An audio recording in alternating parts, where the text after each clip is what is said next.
नमस्कार दोस्तों, बड़ी खबर आ रही है पश्चिम बंगाल से। भारतीय जनता पार्टी के विधानसभा चुनावों के लिए उम्मीदवार बनाए गए स्वपन दास गुप्ता ने राज्यसभा की सदस्यता से इस्तीफा दे दिया है। दरअसल इस्तीफा देना पड़ा है, मजबूर होना पड़ा है इस्तीफा देने को, क्योंकि कांग्रेस और तृणमूल कांग्रेस ने मिलकर मोर्चा खोल दिया था स्वपन दास गुप्ता के खिलाफ। और ये कहा जा रहा था कि वो तो एक मनोनीत सदस्य हैं, और एक मनोनीत सदस्य अगर राज्यसभा की सदस्यता के बाद 6 महीने बाद किसी पार्टी को ज्वाइन कर लेता है तो फिर उसकी सदस्यता राज्यसभा की अपने आप रद्द हो जाएगी। ये 10वीं अनुसूची में संविधान के कहा गया है। इसी को आधार बनाते हुए टीएमसी नेता महुआ मोइत्रा ने भी सवाल उठाए थे, और बाकायदा वो 10वीं अनुसूची की एक तस्वीर साझा करते हुए लिखा था। उसमें बताया गया है, साफ तौर पर लिखा है कि कोई भी मनोनीत सदस्य राज्यसभा का अगर 6 महीने के बाद सदस्यता ग्रहण करने के 6 महीने बाद किसी पार्टी को ज्वाइन कर लेता है तो उसकी सदस्यता राज्यसभा की अपने आप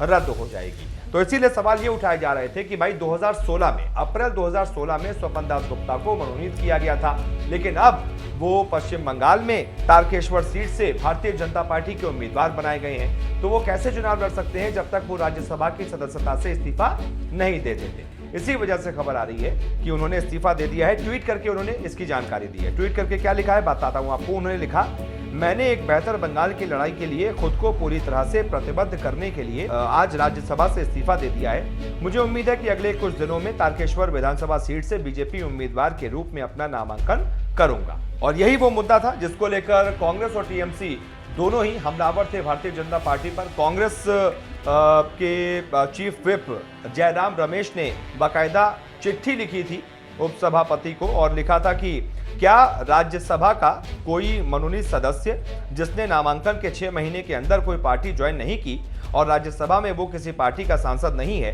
वो मनोनीत सदस्य के पद से इस्तीफा दिए बिना संसदीय या विधानसभा चुनाव कैसे लड़ सकता है। और उसके बाद ही मैंने आपको तृणमूल कांग्रेस के सांसद महुआ मोइत्रा की भी ट्वीट दिखाया, जिसमें वो बता रही हैं कि 10th शेड्यूल में साफ तौर पर लिखा है, जो कि मैंने आपको पूरा बताया। तो इसी वजह से उनको इस्तीफा देना पड़ा है, और अब वो ये साफ तौर पर कह रहे हैं कि बंगाल की लड़ाई जीतनी है और उसी की तरफ मेरा फोकस है। कह सकते हैं कि जो एक तरीके से विरोध जताया गया दोनों पार्टियों की तरफ से, मुद्दा बनाया गया तृणमूल कांग्रेस और कांग्रेस की तरफ से, उसी के बाद दबाव में आकर इस्तीफा देना ही पड़ा स्वपन दास गुप्ता को। नहीं देना पड़ता तो खुद ब खुद उनकी सदस्यता जो है वो रद्द हो जाती। बहुत बहुत शुक्रिया इस खबर को देखने के लिए।